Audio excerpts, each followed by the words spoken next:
What's up, ladies and gentlemen? Welcome back to TDPHINSTALK, home of the real Miami Dolphin fans. Yes, we are live here on Saturday night. It is game day eve. Yes, we got the Indianapolis Colts tomorrow. Must-win situation. Best offensive tackle just went on IR for the Colts, so we better take care of business. They are depleted. They got a hobbling quarterback. It looks like Julian Davenport will be starting at the left tackle position. And if the Miami Dolphins remember anything about Julian Davenport, Jalen Phillips or Emmanuel Ogbah better attack that all day. Okay? This better be an easy win. We're not even here for the win. We're not even here to talk about the game tomorrow, honestly. This is one of those upper level streams that I like doing, informative information. Anytime I find a gem, I love sharing it and talking through it with all the football heads, not for the trolls, not for the people who don't understand football. This stream is for the football head to get an analysis on the current state of the NFL and what's going on. The title of the video tonight is Aaron Rodgers and Tom Brady explains the issues with young quarterbacks in the NFL. It kind of goes a little further than that.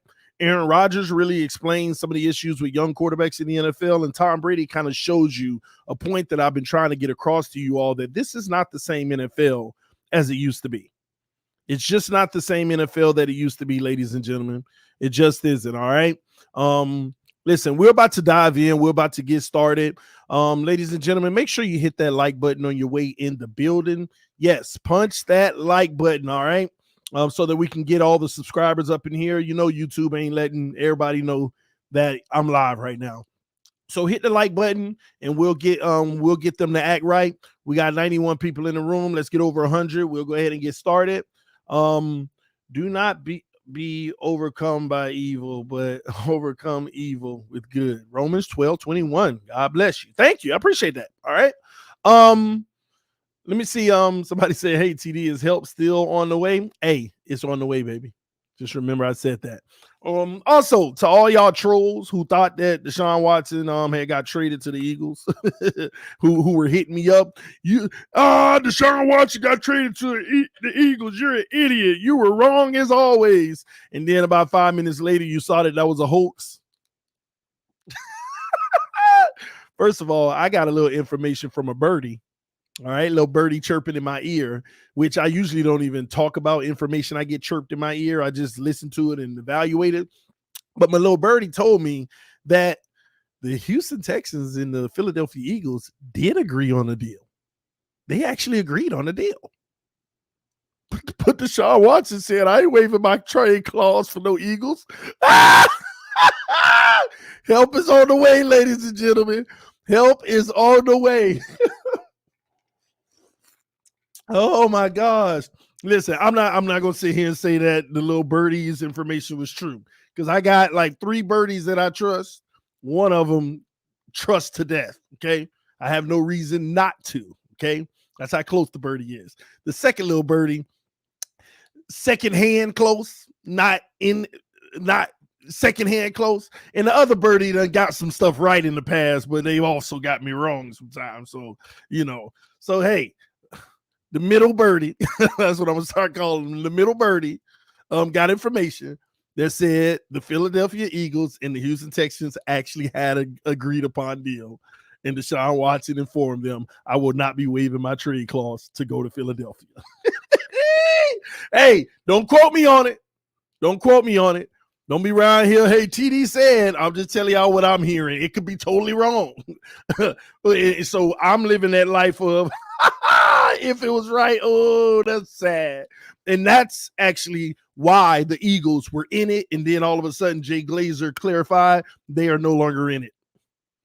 That's why the Eagles were in it. Then Jay Glazer clarified they're no longer in it. Look out for Miami if a deal gets done. Help is on the way. Oh, man. Anyway, man, let's get to the stream that we're here for, okay? We got over 100 people rocking with us tonight. All right. Before we do, ladies and gentlemen, once again, make sure that you check out WINVIEW Games. All right. The link is in the description of the video. I'm actually going to be putting a new link out tonight that you can click on tomorrow morning for WINVIEW Games. It's the game within the game. That way you'll be able to play along with me, win some cash if you're down for it, free games, different stuff like that. All right. We'll get more on that in a moment. We're gonna let some more people come in the room.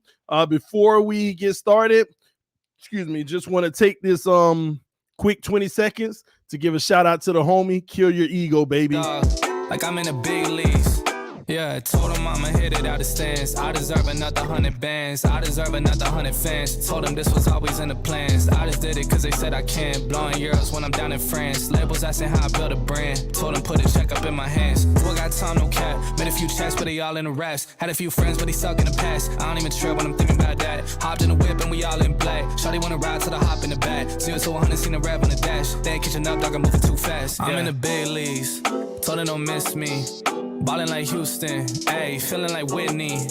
I need a bag, bruh, send it through quickly. I'm making his dog, like I'm in a big league. Woo! Y'all make sure y'all check it out. Kill Your Ego in the description section. Make sure that you click the link if you want to order a Kill Your Ego shirt. Listen, it's representing what we're dealing with right now. This team isn't about one person. It's about the team. So kill your ego. Go cop the shirt now. The link is in the description section. All right. That's the homie. He hooked me up with one. I wear it every Sunday now, man. I'm excited about it. All right. So y'all say y'all need that shirt. The link is in the description. All right. All right. Let's dive in, ladies and gentlemen. Let's get to the nitty gritty. So the homie Pat McAfee, okay. He did an interview recently with Aaron Rodgers on the show. You know, they're pretty close. They're good friends. And shout out to the homie that sent this to me. I forgot their name. I'll have to go back to my email to check out who sent it to me. But shout out to the person who sent this to me. I just don't have it firsthand right now. But it was very interesting. They sent it to me and said this could explain a lot about why Tua is in the position he is in right now. And Aaron Rodgers pretty much said it. He directly quoted Nick Saban. Okay. He was on the Pat McAfee show and he was talking different X's and O's about football. Then he started talking about Pat McAfee asked him about why is the game changing to where, you know, it's about scheme versus, you know, play calls and identifying stuff. Like the quarterbacks and stuff aren't doing what they used to. So I'm gonna let y'all hear what Aaron Rodgers had to say about that clip. Let me matter of fact, let me put this close to the mic so y'all can hear it. All right. Y'all bear with me. Matter of fact, I'm gonna play a little. I'm gonna turn it up. Y'all let me know if you can hear it in the comment section, but make sure you listen to every word. Here we go. Listen, I think one thing that was interesting that Nick Saban said last night, because obviously I was watching Peyton and Eli and wishing that you'd been on there. Oh, thanks, man. It's very nice. But I did enjoy, you know, the guests they had, especially. I mean, I'm a big Chris Long fan, so I love having him on there. Oh, yeah. And I know you're a fan as well. He's a good man, but having Nick Saban on there, the one thing I thought was really interesting that he said was he was talking about college offenses and the fact that nobody huddles anymore. And I think, you know, the college offenses have been impacting the NFL offenses so much because you're seeing. I'm going to pause right there real quick. You see how you said one thing that was interesting that Nick Saban said, you know, the college offense, nobody's huddling anymore. Do y'all remember what Brian Flores had Tua working on last year?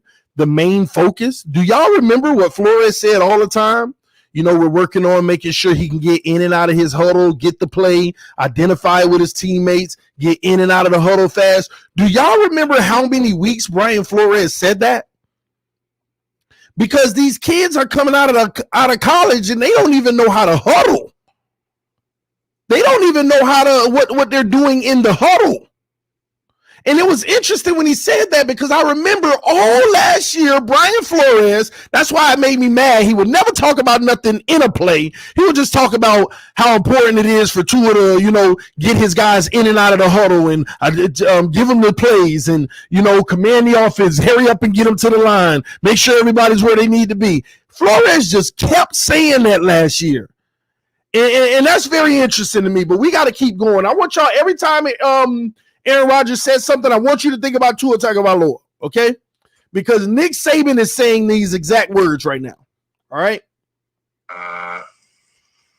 Quarterbacks and centers, there's just so much less that they do now. You know, from never being in a huddle to never having a live cadence to never making a check or a protection adjustment. The game has definitely changed in that respect. Quarterbacks are asked to do a lot less, I think, now, as far as check with me adjustments, and protection adjustment, understanding protection. It's so much on is, where's my one, where's my two, where's my three? Instead of, well, I break the huddle. Okay, what protection issues do I have on this play? What adjustments can I make within the protection? And then what subtle adjustments to the routes do I need to make in case we get certain coverages? And everything's reaction. Did y'all hear that? That is so crazy to me because it's so factual. These guys, soon as you break the huddle, they're not identifying, okay, where's the pressure coming from? What protections do I need to call? They don't even know one protection, two protection, three protection, hots, alerts. They don't know what routes they need to reroute for the receivers depending on what the defense is. They are straight up clueless. Now, I'm going to save y'all some time listening to it because Pat McAfee asked Aaron Rodgers, do you think you're going to see more of that or it'll phase out? And Aaron Rodgers said, you're going to see more of it. Because that's what's happening in college. And he said that it's also impacting the NFL game now because you're seeing a lot of that in the NFL. And this is where I want to break all of this down. I want to break it down because Aaron also explains that the rules are making it easier for guys to do this. The rules in the NFL are making these a lot because they're protecting the quarterbacks and everything so much more that there are no consequences for getting those things wrong. Like a quarterback shouldn't be allowed to get smashed or certain guys aren't allowed to get those hits that if a quarterback makes that mistake. And the rules are changing. That's why this is happening a lot more. It's not even being cared about as much. And I'm here to tell y'all, depending on what college you went to, if you went to one of these RPO colleges, you're coming into this league 9 times out of 10 oblivious to the NFL offenses, and that's why teams have to cater an RPO-style offense for you in the NFL. But when the rubber meets the road, if you don't know how to run a pro-style offense, calling your protections, knowing your reads and your hots and your alerts, and audibling receivers depending on the coverage, every time you run into a great defense, you are going to get obliterated. Say I'm too close to the mic. My bad. I turned it up just so y'all can hear the video. So let me turn it down because I'm talking now. But you are going to get obliterated if you don't know how to do those things in a pro-style offense when you got a great defense that's built to just destroy the RPO. And it's pretty evident. Just think about all the guys who are running these RPO systems. They just can't get over the hump in the playoffs typically. And this is truly an issue. This man said these are the words of Nick Saban out of his own mouth, y'all. Quarterbacks and centers, there's just so much less that they do now. From never being in a huddle to never having a live cadence to never making a check or a protection adjustment. The game has definitely changed in that respect. Quarterbacks are asked to do a lot less, I think, now, as far as check with me adjustments and protection adjustment, understanding protection. It's so much on is, where's my one, where's my two, where's my three? Instead of, well, I break the huddle. Okay, what protection issues do I have on this play? What adjustments can I make within the protection? And then what subtle adjustments to the routes do I need to make in case we get certain coverages? That's crazy. Like, that is spot on. I never thought about it's because of they're not doing it in college. But when I heard this, I was like, I've been sitting here and telling people this man ain't calling no protections, man. And I'm telling y'all, this is, and I'll be honest, this is a reason. This ain't an excuse. This is a reason. And they're setting these kids up for failure ever from college just so they can win national championships. They're not requiring them to do these things in college. They're not giving them that extra level to worry about.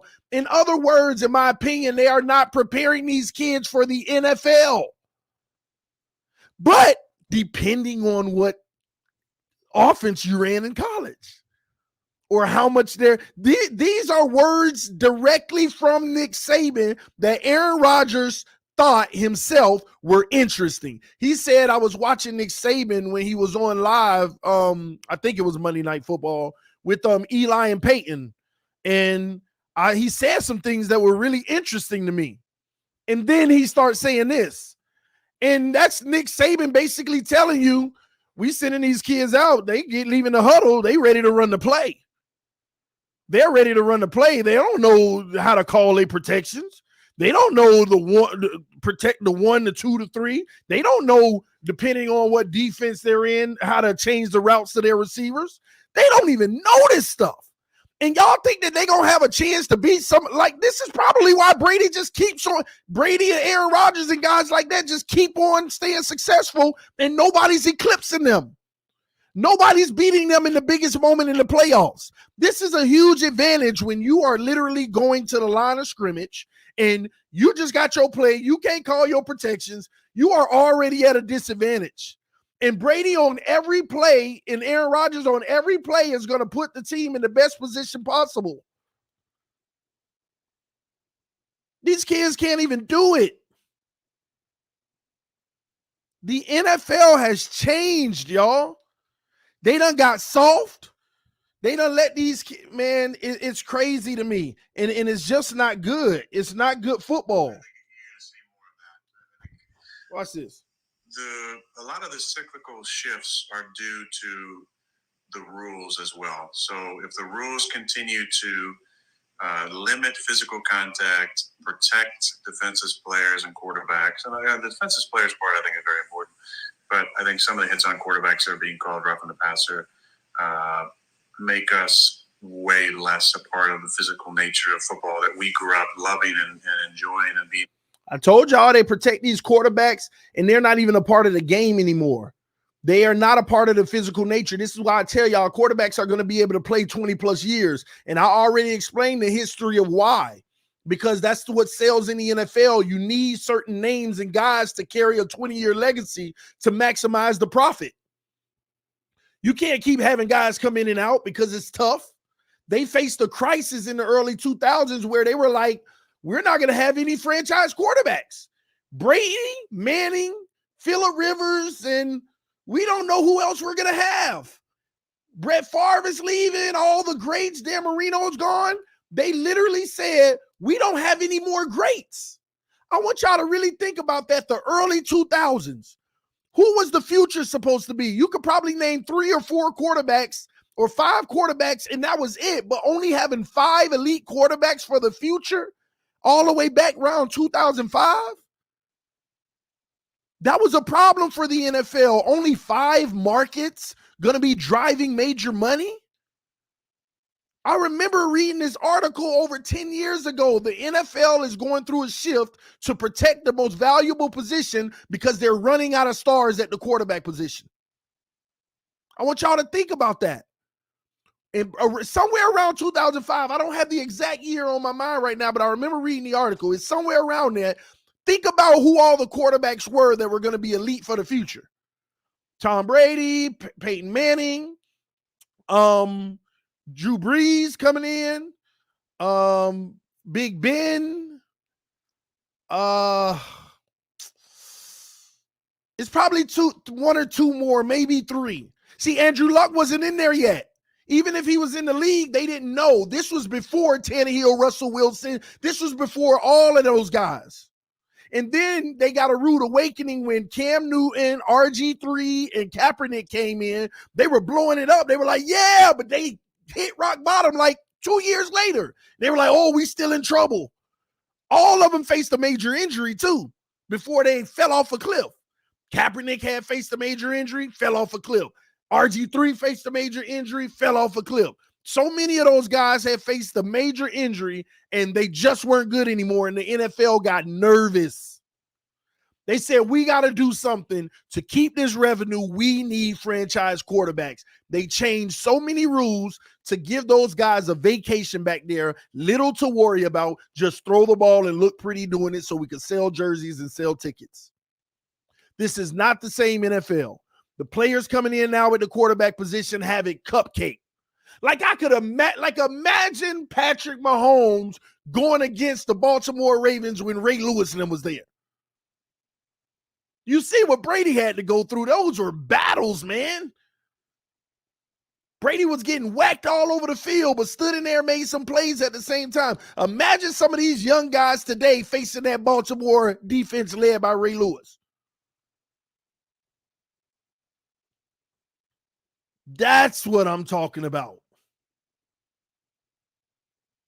The NFL made a shift to take care of these guys, and I'm going to be honest with you, some of these guys look better than they would have had they still played in that era 20 years ago.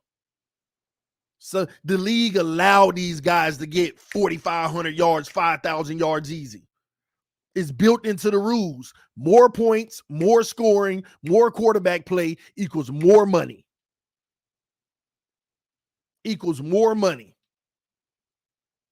I'll take it a step further. Y'all can get mad at me all you want, but some of y'all might actually agree. Tua Tagovailoa would have never got drafted at number 5 if this was the same NFL. See, now they get the opportunity to not have to worry about injuries as much. They still got to worry about them, but they ain't got to worry about them as much as they used to. They wouldn't have even drafted Tua at number 5 if this was the year 2000. They definitely wouldn't have. That is a fact, and all y'all know it. All y'all know it. T-Rich said, agreed, NBA the same way. No lie, you're right. I explained that the other day. It's sad. They're not putting the onus on these quarterbacks. Quarterbacks don't call the right protections. They get hit, it's a penalty. They hurting the defense. I'm going to play a little bit more of what Aaron Rodgers said, and then I'm going to go on to the Brady clip. Part of, and I think that's kind of a bummer. But you're seeing, as the rules continue to change, you're going to be seeing more college influences. Look at the RPO stuff, and they're trying to crack down a little bit more on linemen downfield, but until these, and also with the cut rule, I think has really adjusted some of the RPOs because receivers, you're not allowed to cut outside the tight end box now, 5 yards on each side of the line of scrimmage, I believe. So that has changed some of the RPO mindset where you can't just throw it out to the flat, have two guys cut, and now you got, racing away from one guy. Now you got to body up a guy and be able to actually block a guy. I think that's swung it back in the defensive favor, which is not exactly a bad thing. So that's interesting too. The NFL is actually trying to crack down a little bit on this RPO stuff because they've realized they've went too much in favor of the offense to where it's almost like, these guys are having their way out there without any repercussions from their own mistakes. And there are some things that they're trying to put in place to shift it back to the defense a little bit, like the lineman downfield. When have you seen as many linemen downfield past the 1 yard call before this year? We already got like 3 calls of that with the Dolphins this year. Tell me I'm wrong. The lineman, an illegal lineman downfield because he crossed 1 yard on the RPO. If you hand that ball off, it's okay for them to move forward. If you don't hand it off and you throw it on the RPO, the lineman cannot go past 1 yard. But it's an RPO. You don't know. The linemen are just doing their job, and they're hoping that the guy caught it in time. Then they can start moving. But they're already 1 yard down the field before he caught it. And sometimes that's a quarterback reading the RPO late. That was supposed to be probably a run read to begin with. And the reason why there's a disconnect with the O-line and the quarterback on that 1 yard is because the O-line is also reading protections. And the O-line's also giving a read that says, yeah, he's not going to hand this off based off of what I see in front of me. He's going to throw this. And sometimes the quarterback still hand it off. And sometimes they say, yeah, he's going to hand it off based off of the defense right now. The O-line is literally down in their 3-point stand saying, yeah, he going to hand this off based off of the defense. This is a handoff. They can see it. They have to read the defense too. And then the quarterback says, no, I'm not going to hand it off because I'm a pass it. And they already 1 yard down the field. There's a lot of miscommunication happening. So that's why the NFL's cracking down on it, and they're being strict on that one man down the field because it's trying to take away some of that RPO stuff. Another thing that Aaron Rodgers said that I need to find in the rules book, I just haven't found it yet. I'm gonna look for it. He said they also implemented a rule that makes it in favor of the defense with the RPO too. If you're running an RPO, then the wide receivers on the outside, they can't actually just make, like, say you got two receivers to the left. They can't just make two cuts on the inside, like two slants. Because if you make two slants and that running back come out of the backfield, he's wide open. It's like a natural pick. Does that make sense? Both of those wide receivers, first of all, they got to be 5 yards outside of the line. And then they can't make two like slants right away. Because if they do, they're creating a natural pick where the running back can just get the ball and run away from his man up the field. They're calling those two. That's what Aaron Rodgers said. I got to find that. He said, so they're cracking down on some of that RPO stuff that gives them just a complete advantage. And it makes sense because when I see that stuff, it's like the easiest play in the world. Take both of the receivers, slant them inside, send the running back underneath, especially if it's man-to-man. And the defender has to go through too much traffic. It's like an automatic pick, and they automatically catch the ball and can be right up down the field. And that's kind of like an illegal offense because it'll technically work almost every time. That's why they got to be 5 yards out and they can't just cut across. He said it's something like a new cut rule, but I need to look that up and see how it actually works. But they're trying to crack down on some of that RPO stuff, especially when the quarterbacks are protected because it's giving them the easiest game ever. All right, another one I wanted to show you is, I don't know if I played this for y'all before, but more evidence. It's just not Aaron Rodgers saying this. I want y'all to hear Tom Brady. I want y'all to hear Tom Brady say the same thing about what he doesn't like about what he doesn't like. It's like they're not requiring quarterbacks to protect their players. Y'all let me know if y'all can hear it or not. What's going on? Give me a second.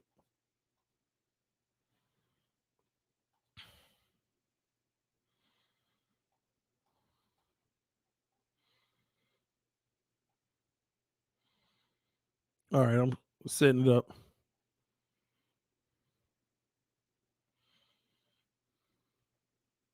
All right, here we go. Think I got it. Share screen, Chrome tab with audio. Mux. All right, let me make it larger for y'all. Listen to what Tom Brady had to say about protecting his players. Oh my gosh, why is it not working for me in large screen?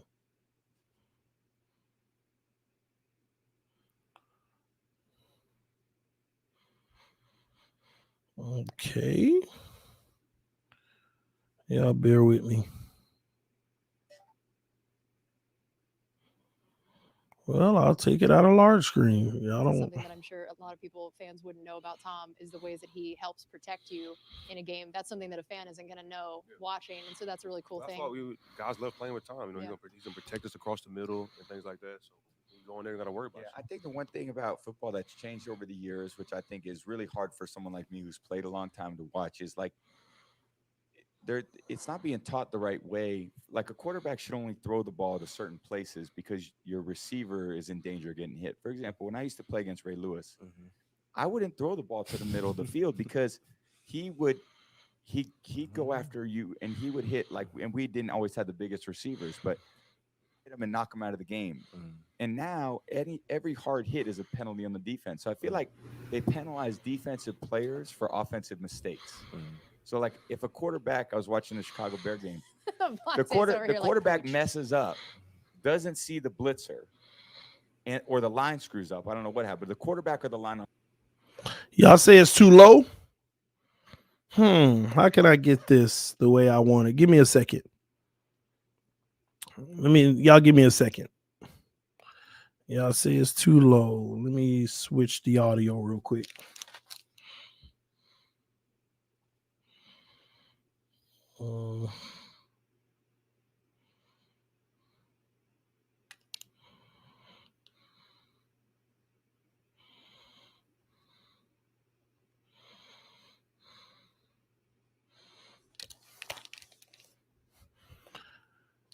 offense. Let me know. Can y'all hear it? And hits him hard, and they throw a flag on the defense. So they've almost moved the. No, I don't think y'all can hear it. Y'all give me a second.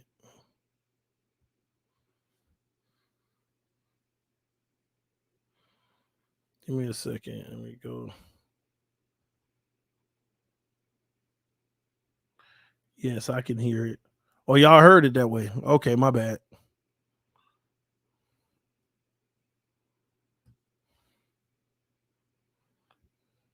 Middle of the field because can y'all hear it right now? He'd go after you, and he would hit and we didn't always have the biggest receivers, but he would hit him and knock him out of the game.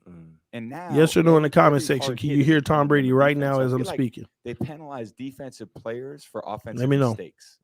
So, like, if a quarterback, I was watching the Chicago Bear game, the quarterback messes up, doesn't see the blitzer, or the line screws up. I don't know what happened. The quarterback or the line on offense, the defensive player comes in and hits him hard, and they throw a flag on the defense.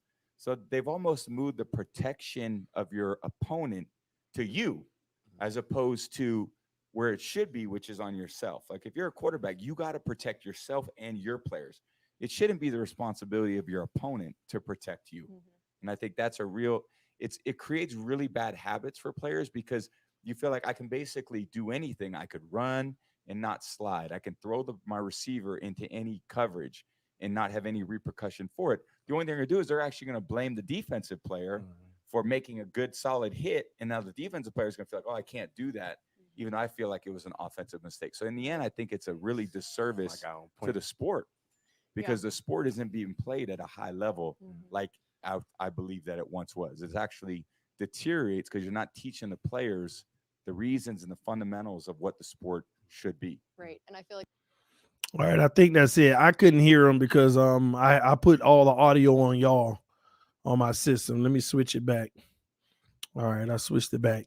But yeah, hopefully y'all heard what I was trying to get across to y'all with what he was saying. Our next one is from Let me see here. More. And it's a really stupid rule, and it's just time. And I could tell you were like, Mike, you feel going for the legs, really.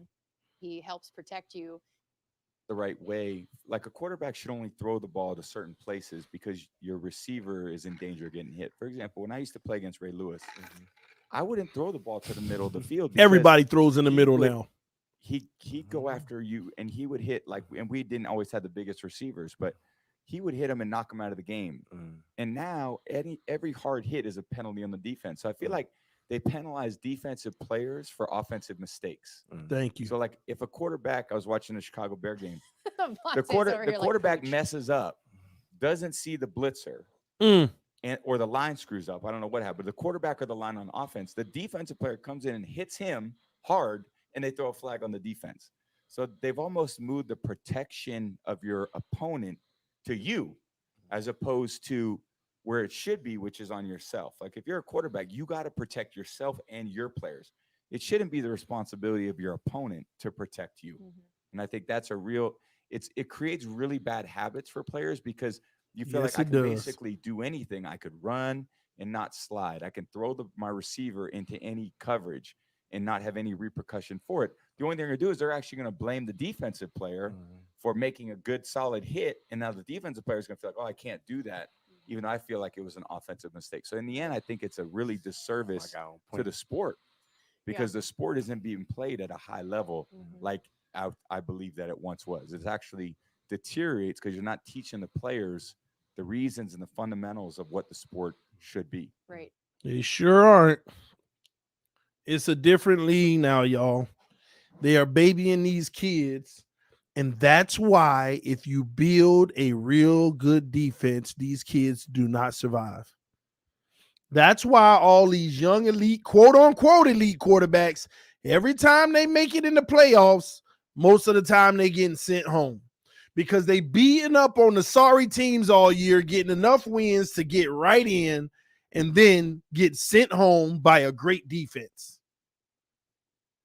Get sent home by a great defense. And this is my biggest fear. I feel like even in Miami right now, we got a quarterback who ain't gonna make too many crazy turnovers and this and that, ain't gonna be good enough to not be good enough. That's what I've been saying to people. My quarterback is good enough not to be good enough. Win some regular season games, get into the playoffs, and play a real defense and go home every year. Win all these regular season games off the back of the defense, get in the playoffs, and go home every year. Don't come in here starting with me tonight, T. Rich. I'm trying to be good. Talk about too early to say that. It ain't too early. You know why? Do I need to play Aaron Rodgers again? They can't even come in knowing how to huddle. They don't even know how their protections, 1, 2, and 3, the hots, the alerts. They don't know how to audible a receiver based off of the defensive coverage. So it ain't no too early, because during the first 2, 3, 4 years that is quote unquote too early, they just gonna be learning this stuff. So what, we supposed to start evaluating in year 5 when they got something that they should have learned in college? But these college coaches bucking the system, they just want championships. They want to bring in 5-star talent on the whole roster and let them carry them to a championship instead of actually teaching these kids the game. Freaking facts, man. Instead of teaching these kids the game, they not even teaching these kids the game. They just like, we going to give you all 5-star players, just go show your talent. And this ain't happening at every school, because some of these schools showing their young fellas how to check, alert, blah, blah, blah. And that's why some of these players don't come in the NFL with all the superstar numbers, because they were trying to figure it out in college. They were trying to figure out how to become a pro in college. You ever think about that? Oh, well, this guy threw for 6,000 yards in college and 50 touchdowns every year. But this guy threw for 4,000 and 36 touchdowns, but he done mastered the pro style. Which one you think more valuable? But nobody, and that's where scouting comes in. That's where scouting comes in. You see freaking Herbert, Joe Burrow, all of them, whatever stats they didn't have in college that other guys had, because they were in college actually doing the small nuances, making sure that they were practicing them during real games in college. You saw it on the largest stage in the national championship. I saw Trevor Lawrence, Joe Burrow. I saw all these guys calling audibles and protections and alerts at the line of scrimmage. Y'all remember Joe Burrow? Was it against Alabama? Y'all remember that game? Burrow was just looking like he was beyond NFL ready.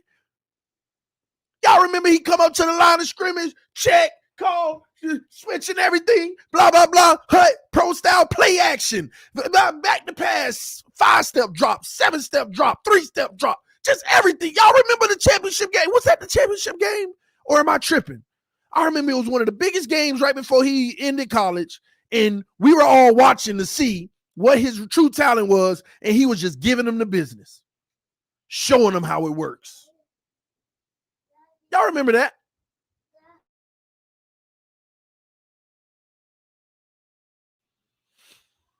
What game was that? I know y'all remember, because we were live on my channel when it was going down. I was streaming the game.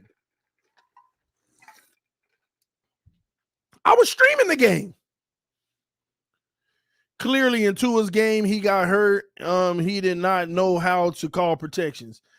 Anybody that want to dispute that, they just being a homer.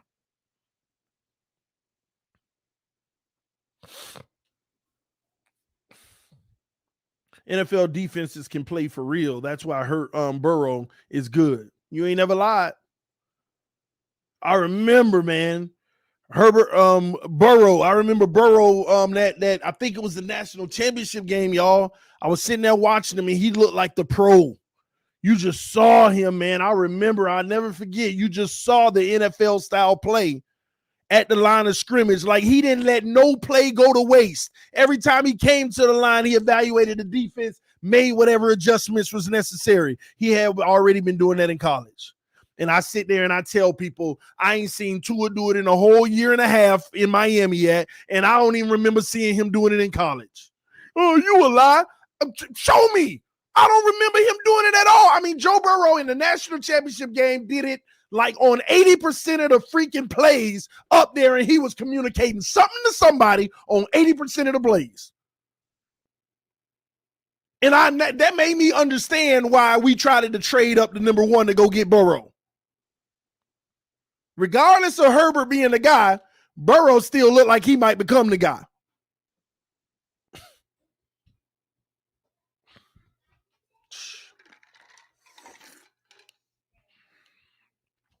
Delusional Patriots fan said, your bias is showing.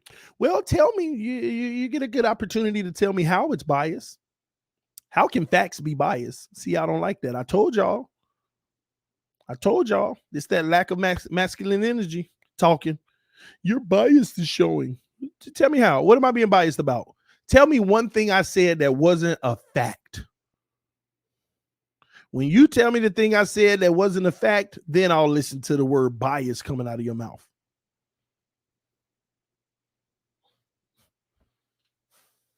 You just don't like what you're hearing because you in your feelings.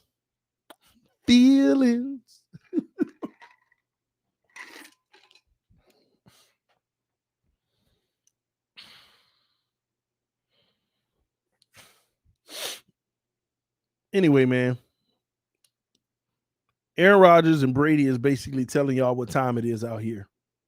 And it's more revelation to know that Nick Saban said that out of his own mouth, that these kids are not even coming into the league knowing their protections. Shame on you, Nick. Shame on you, Nick.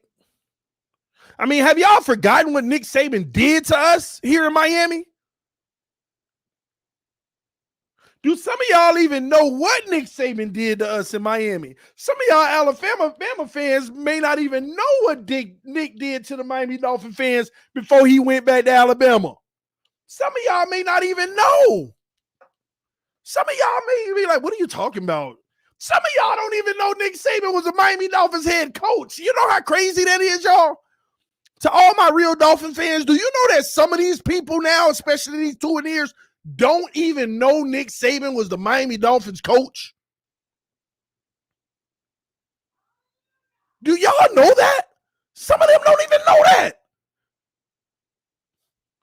Same people some of y'all aligning y'allself with. And some of these guys in the comment section right now, hey, he was? Well, I ain't finna chat. Yeah. Some of them don't even know. I was arguing with a guy like 2 weeks ago on Instagram. Y'all need to take a page out of Nick Saban's book. I said, Dolphin fans don't even like Nick Saban. Why? Why y'all don't like Nick Saban? The man is in college. You're not playing against him every week. I said what he did to the Dolphins in the past. What did he do to the Dolphins in the past?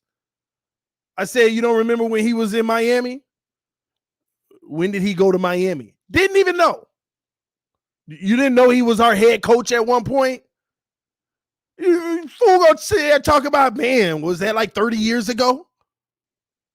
No! They don't even know. This man was our head coach back in the mid-2000s.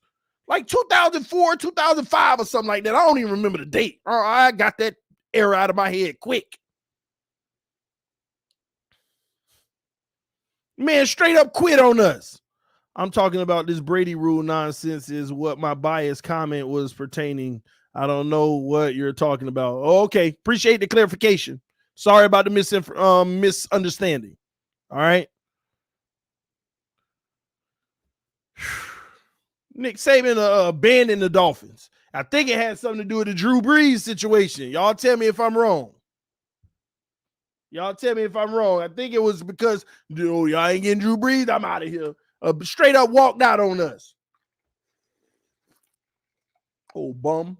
And we sitting there kikiing and laughing with him at pro days and stuff.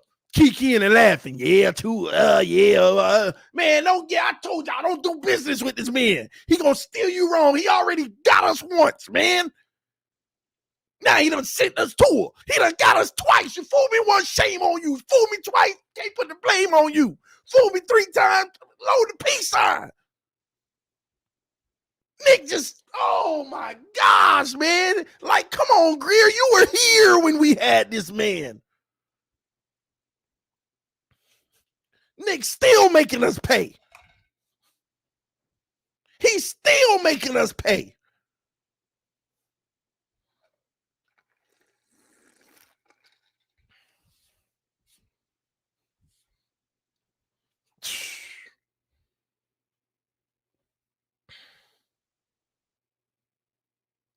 Well, he was right about Drew Brees. No, he was wrong about not being a great coach that could tap into talent, even if you didn't have Drew Brees. You're supposed to be a great coach, right?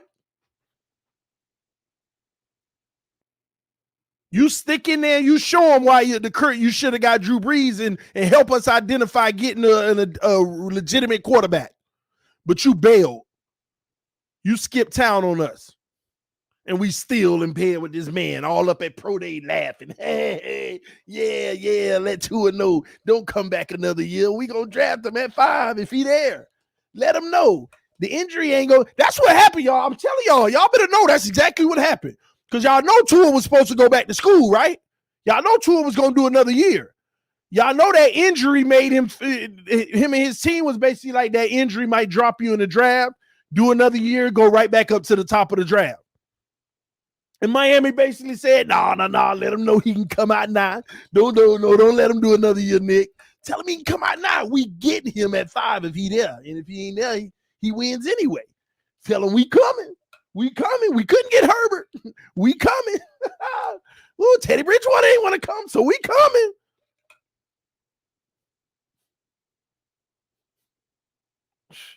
We think about Herbert, though, Nick. Don't get Herbert. You know.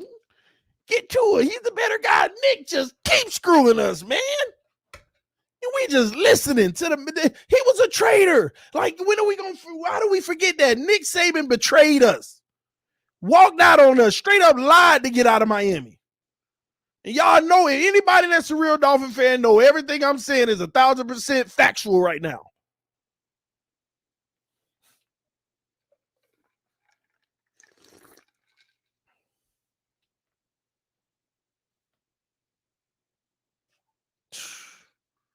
And they just be kikiing and laughing all that pro day. Hey, Nick, ooh, good program up here. All them 5 stars and y'all giving him credit. I ain't seen Nick Saban have a winning team with a bunch of bums in his life. And he get all that Alabama credit.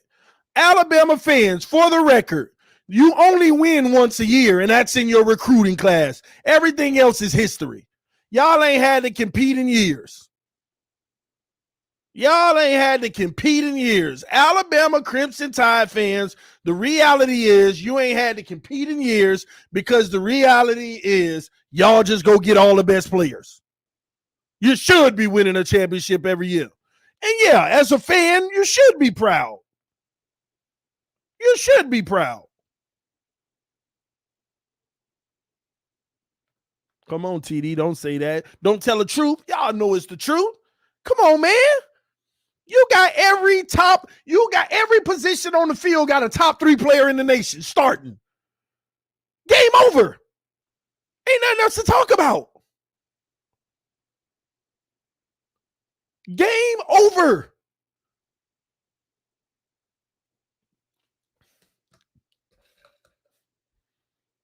Game over, man.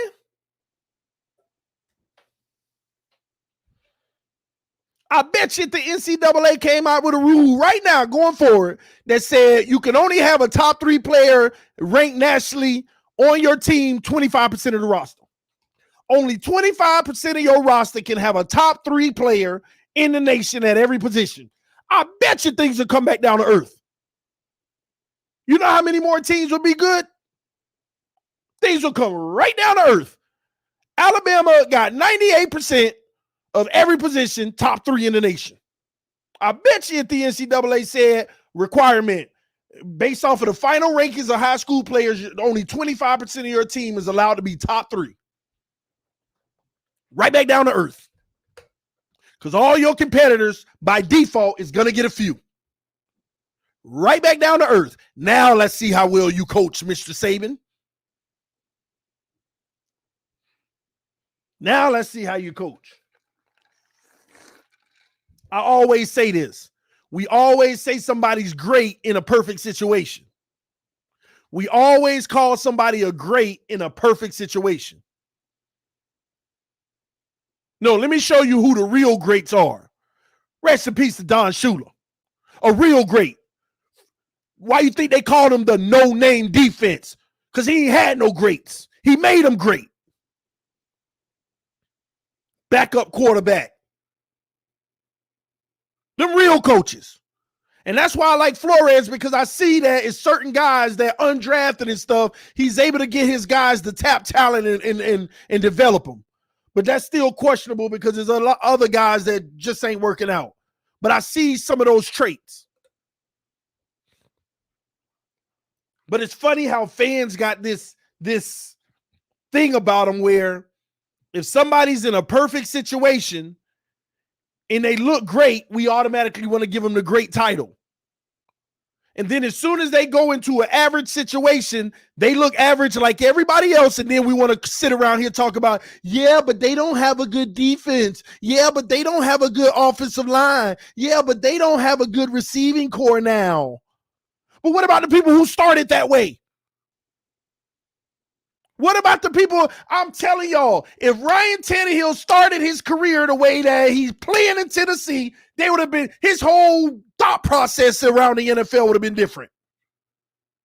If Ryan Tannehill would have came into the NFL with the Tennessee Titans situation and he went 12-4 and whatever,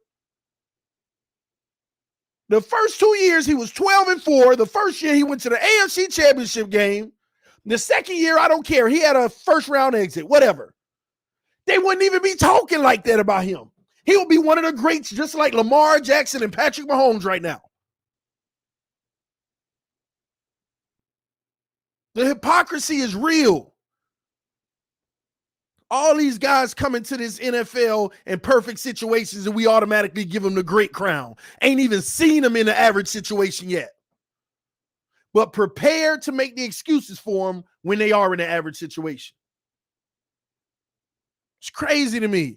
Just like Nick Saban screwed us and we had to watch a decade of great Breeze play, we will have the pain of watching Herbert the next 20 years. I hope not. I hope they fix this problem within a few days. Hopefully they fix that problem within a few days. Hope they fix that problem in the next few days. Now look at this. Maston Park said Josh had nothing his rookie year. What that tell you about Josh? When he finally got what he needed, he looked great, right? So now you got a quarterback, if he ain't got nothing, he gonna look trash. And when he got something, he looked great. Now we know what he is. Great when he got everything around him. But when Deshaun Watson came in the league and ain't have nothing, he balled out. When Herbert came in the league and barely had anything, he already balled out. You either got it or you don't. You either got it or you don't. And that's what people overlook. They always make these examples, but you're giving yourself the answer. If you came in the league with everything you needed and you balled out, that don't mean you great. Now, when things come back to earth and you ain't got everything, if you still carrying your team, you great. But until I see that, why y'all out here giving people crowns? Why is everybody out here giving people crowns?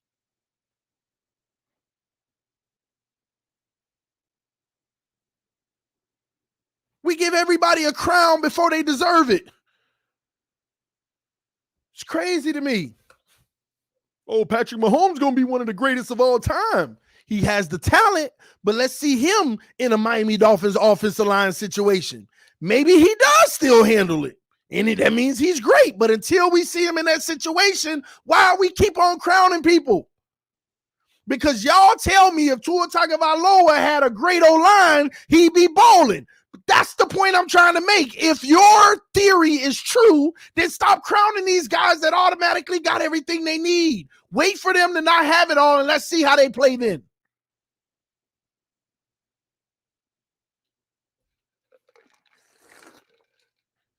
And I can still see Mahomes' talent.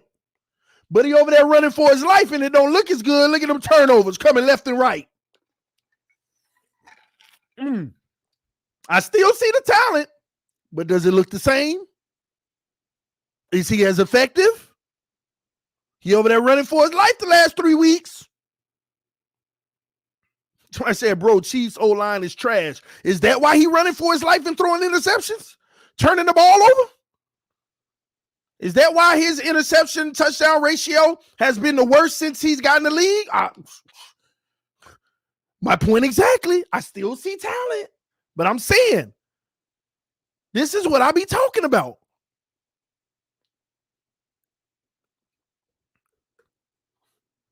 We give them crowns so easily, and it's so unfair. A guy comes in the league with everything they ever needed, and we just give him the title. We give him the crown. What about the guys that don't come in the league with nothing, like Tua, right? That's what y'all tell me. That's what y'all tell me.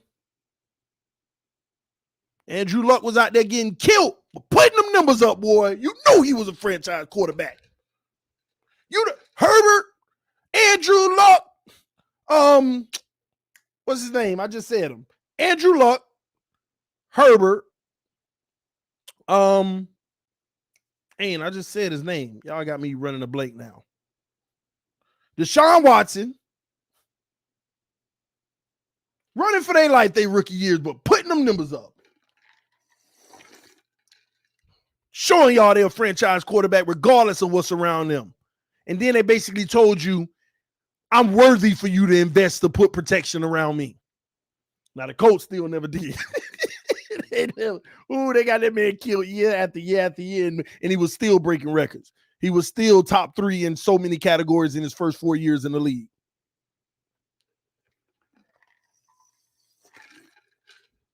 You either got it or you don't. You either got it or you don't.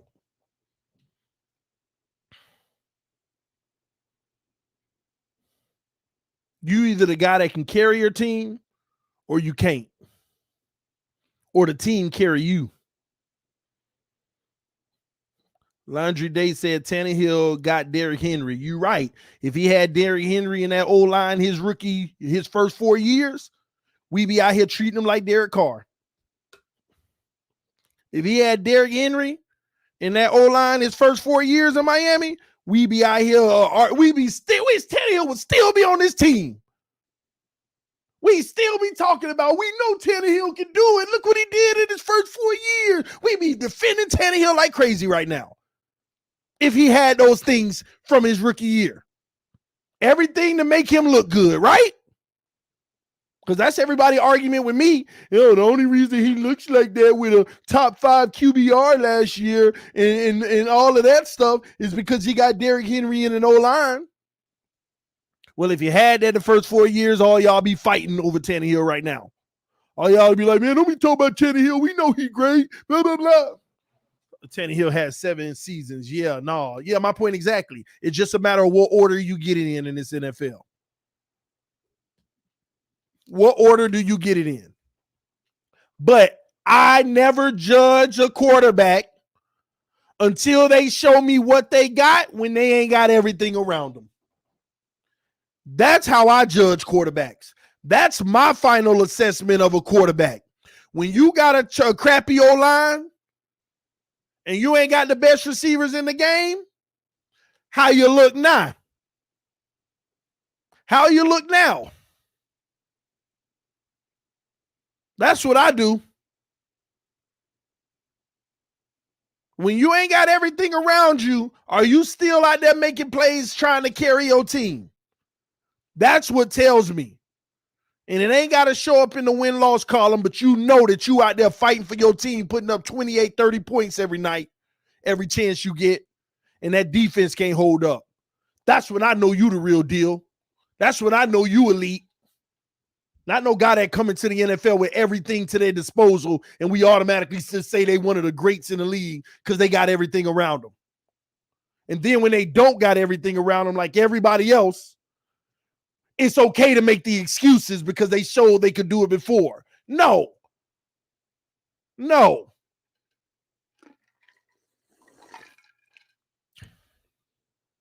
No.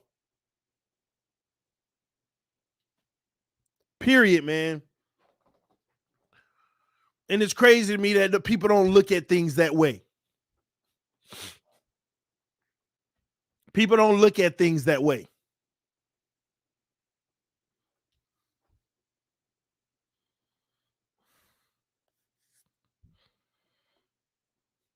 It's just like life, man. If you born and raised and you grow up and you got access to private tutors, the best education, no society issues that could harm you, or give you anxiety or stress. You have a better opportunity than those who don't. It's just facts. Other people can't pay for a better education. Other people can't pay for the private tutor. Other people, kids got to worry about walking home and getting jumped by a local gang just because their shoestrings are a certain color. Anxiety at a young age, disadvantage. And I ain't blaming that on nobody, but I am stating the fact that there is a difference. See, I got to use all kind of analogies for people to understand the simplest things.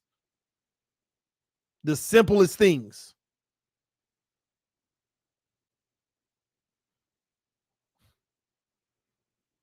The simplest things, man.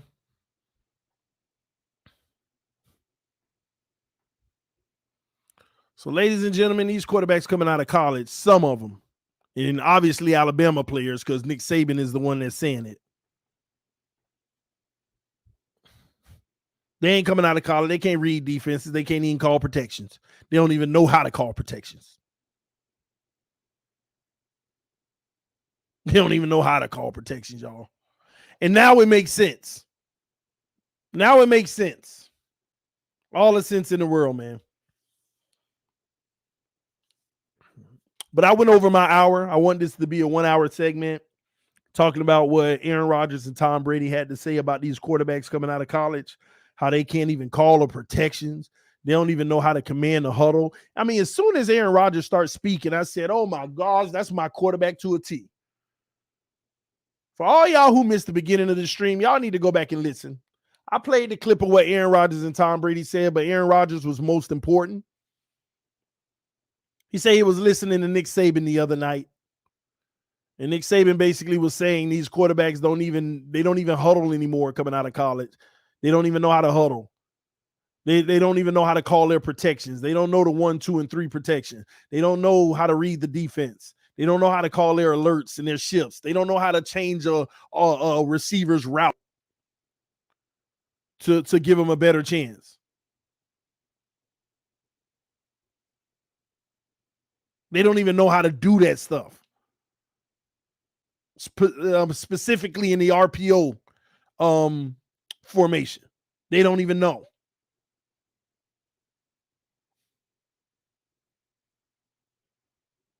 It's crazy, man.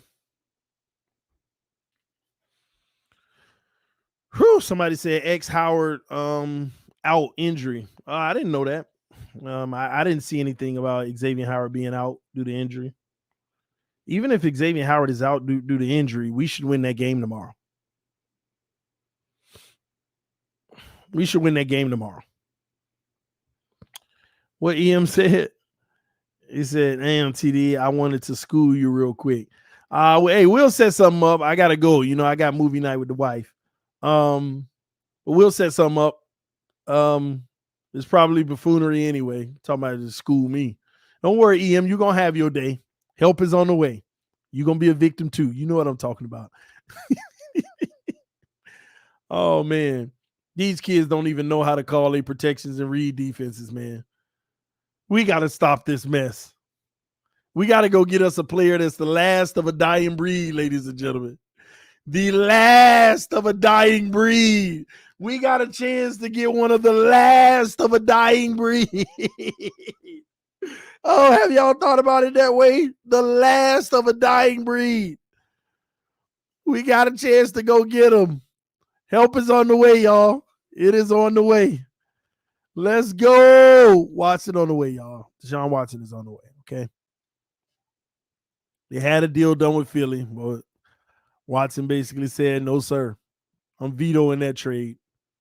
I'm not going to Philly. Oh, man. Listen, man. We'll see how it all works out one way or another. Miami Dolphins got to figure this out. They got to figure this out.